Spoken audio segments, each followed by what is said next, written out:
Welcome back to the Foundation. This is Way To, and we can hear what I have before I get into the main topic, which is about probably the best way to apply reverb to your mixes.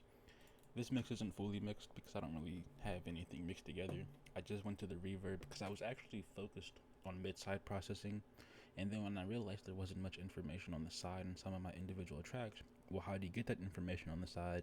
And by information, I basically just mean sound. Well, that information on the side can come from reverb, delay, and some other effects. It can come from panning, maybe separation as well. But, you know, that's why mid-side processing is important, because maybe you want something to stand out. Maybe you want something to be tucked away, like it's behind something. You know what I'm saying? Like you want to influence the stereo field, right? That's how you get those good mixes. But reverb is also part of that. Very important, because don't you think it's really weird that if you want reverb on multiple tracks, you start adding reverb, all that reverb starts to add up, and then it might be possible that you're using like the fruity reverb too, and it doesn't really help visualizing things. So you might just have different reverb effects on different things. It doesn't really sound cohesive.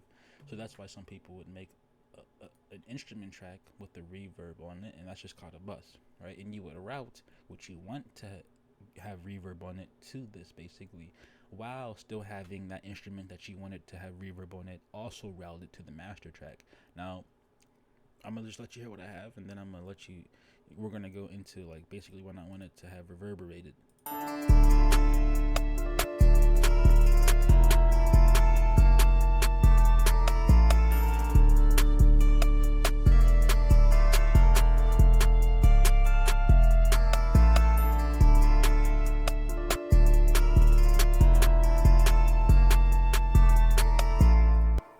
Doesn't sound that great.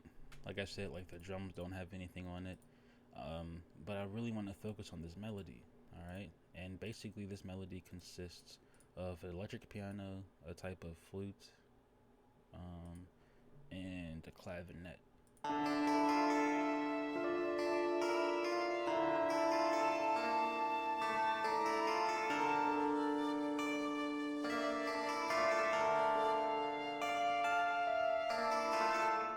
And it's like, all right, well, I think it'd be nice to have reverb on all three of these things, okay?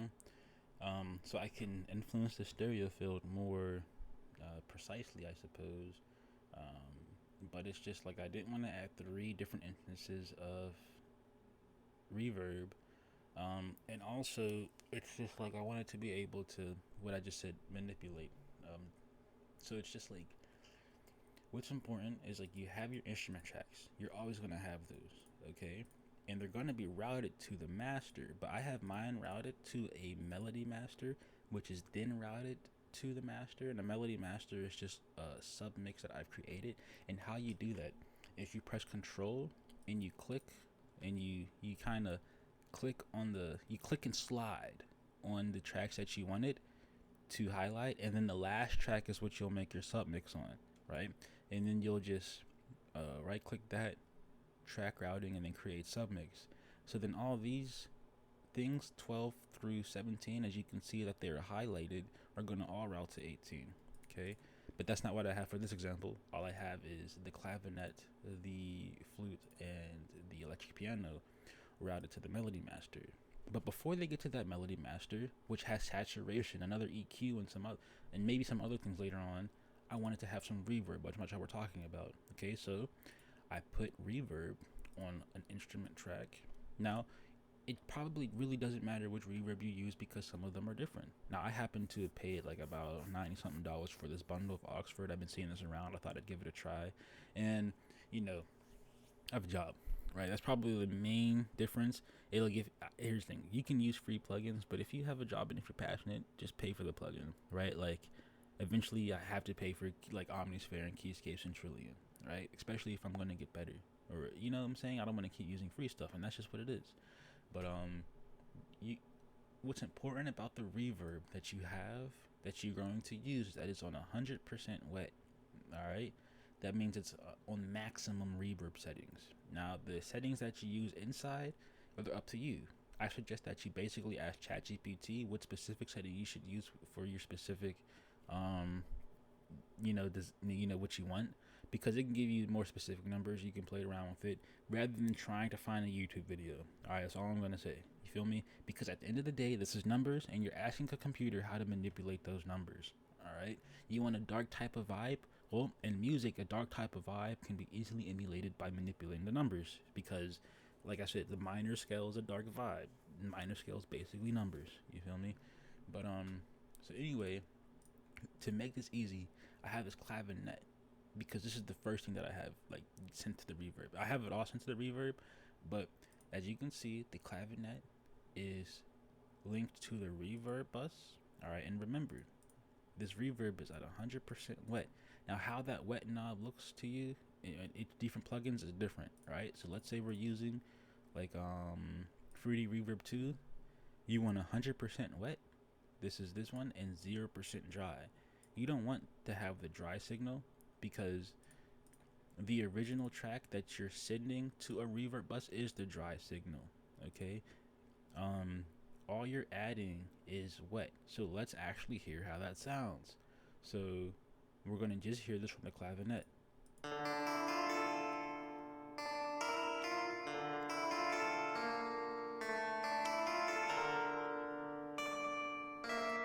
Alright, now there's reverb in there, believe it or not. But let's, instead of hearing the dry signal with the wet, let's just hear the wet signal so we can hear what we've created by sending it to the reverb. Alright, because like I said, it needs the reverb, okay, because that's what this whole video is about. And it's that signal is becoming 100% wet, going straight to the reverb. When it goes straight to the master, it's 100% dry, and that's what you're mixing together.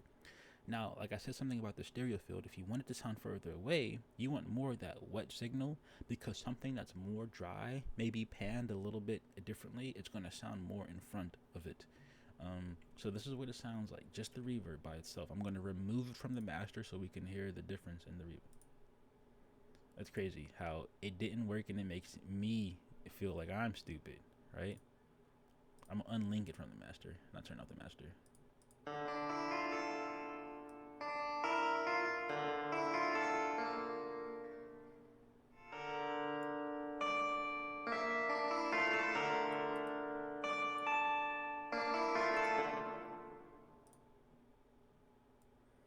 That's how it sounds with the reverb 100% wet.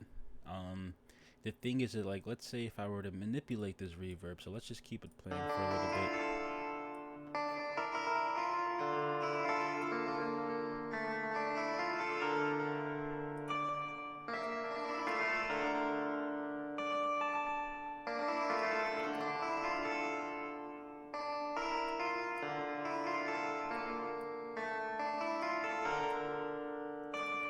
I noticed the differences. I think they're probably super subtle if you're hearing on a different system, which would be any viewer ever, even if it's headphones. But there is a difference. But to be honest, before I started this video, it seemed as if the difference was way more noticeable. To be honest, I'm not going to lie. But you know, that's still the reverb, basically. Like, let me see, because the difference should be stronger. Because, like, in my opinion.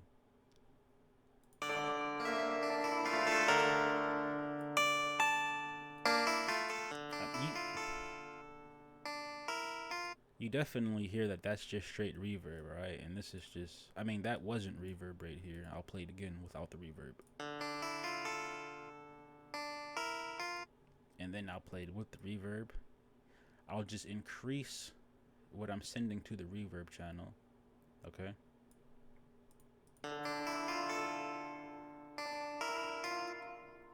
And I'll decrease what I'm sending to the master. By the way, this is exactly what it sounds like. I decrease what I was sending to the master, which is the dry signal, and increase what I was sending to the reverb, okay? And it basically...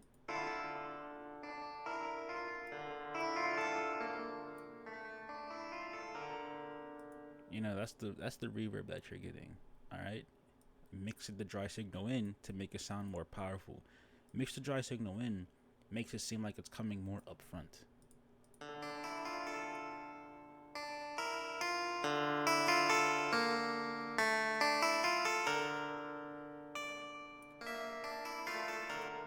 hear that in relation to something that, like a flute maybe. What I'm about to do though is have the flute be more in the back. So what I'll do is I'll increase the dry signal of the melody of the clavinet, and I'll decrease the wet, right? And then what I'll do is increase the wet for the flute, decrease the dry signal. Okay, so the flute's more wet, the clavinet's more dry. Because the flute's more wet, we're hoping that it sounds like it's more in the back, right? At least the illusion of it. Okay, and it might have not came out perfectly, but that's basically the idea of it. And also, I already know because the flute is how it sounds. It already sounds like it's reverbed anyway.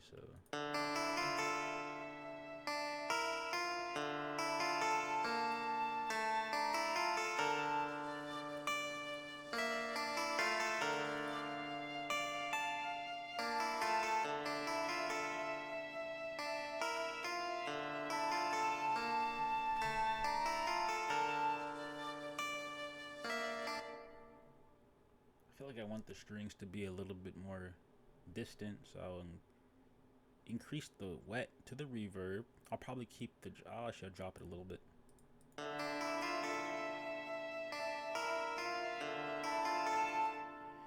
And thinking ahead, if I add a lead that won't be so reverberated, maybe that'd be the thing. But this doesn't seem like a beat that might want a lead in it, so I'm not sure. And the electric piano, this might definitely need some reverb, obviously.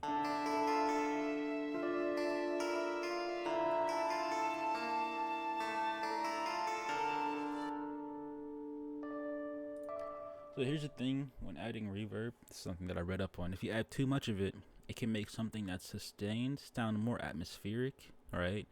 And if it's less reverb, it makes it sound more close and stuff like that. And that's just your own discretion, to be honest. Maybe I want to decrease the dry for this. The stereo separation is already 100%. It's at 100% because I want it to seem like it's enveloping more of the stereo field. But I might decrease it actually. I might decrease it to a little bit.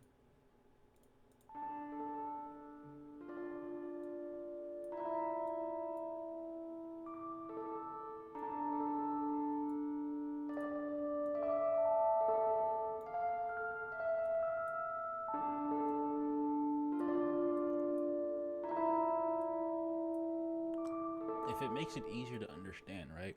Let's say you have an instrument in the transients, right? If you don't know what that means, let's just say it's like a hard hitting instrument, okay? And you add 100% reverb to it, it kind of softens it. So, like, let's say you're playing electric piano and you kind of hear that first click or something like that. Something like that doesn't make it sound like I'm short myself, but increasing the reverb makes it sound softer, obviously. So.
Also, I think this is like another important tip. You can always like mix the kick and the bass, but I'm trying to always find a kick that's perfect with the 808.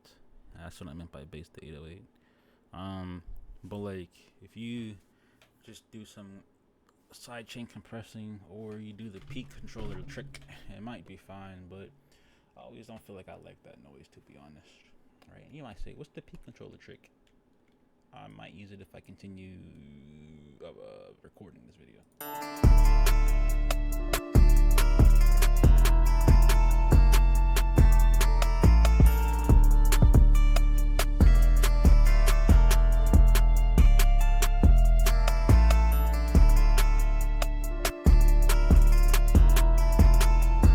Now watch how I create this submix for the drums, basically the percussions, what I'm going to do. And I'm not going to use the 808. I just like to do the harder percussions. I'm going to control, click, slide all of my percussions. Then I'm going to go one step further. And on the one that I went one step further on, I'm going to right click, channel track routing, create submix. I'm going to name it Drum Master. Okay, so now all my drums are routed to the Drum Master, which is then routed to the main master. And on the Drum Master, this is what you normally want to add, like a compressor to glue your stuff together, right? That's the most vague shit ever, gluing drums together. I swear, I'm still trying to figure out the best way to do that. But what I like to do, saturation on drums. Not too much. You can knock it down a little bit. It's like 50, maybe.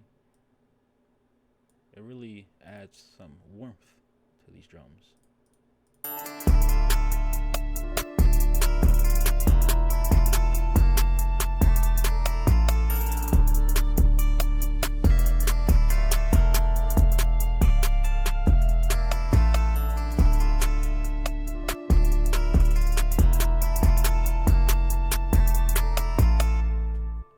Brings out those hi-hats, and the thing is, the cool thing about some of these saturators that have EQs is that you can then control what's,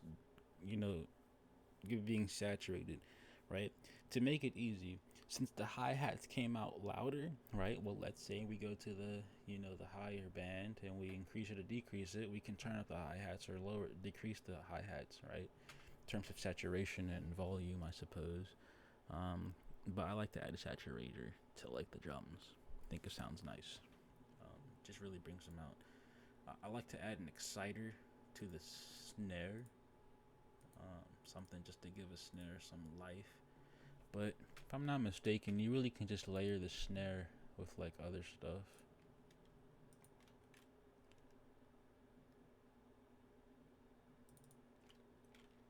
So let's hear what it sounds like without the exciter.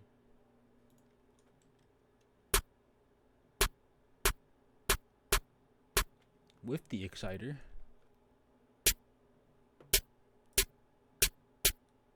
and if you didn't hear a difference, screw yourself. Sounds like it's coming out of one side. It's not.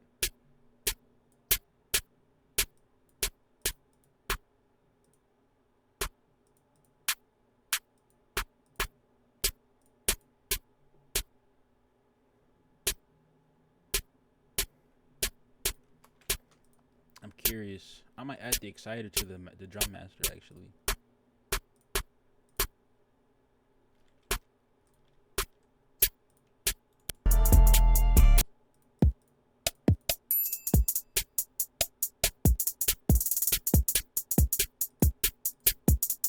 Try one of these presets.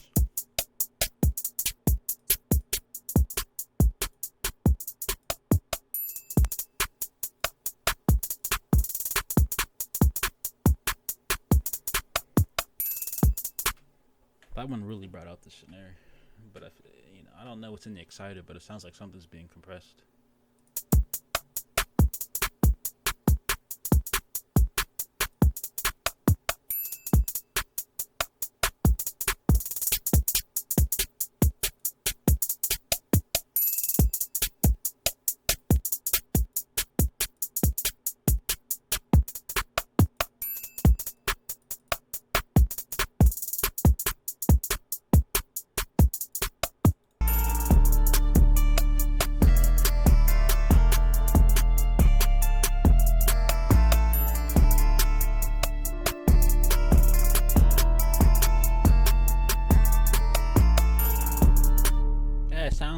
as when I started the video, to be honest.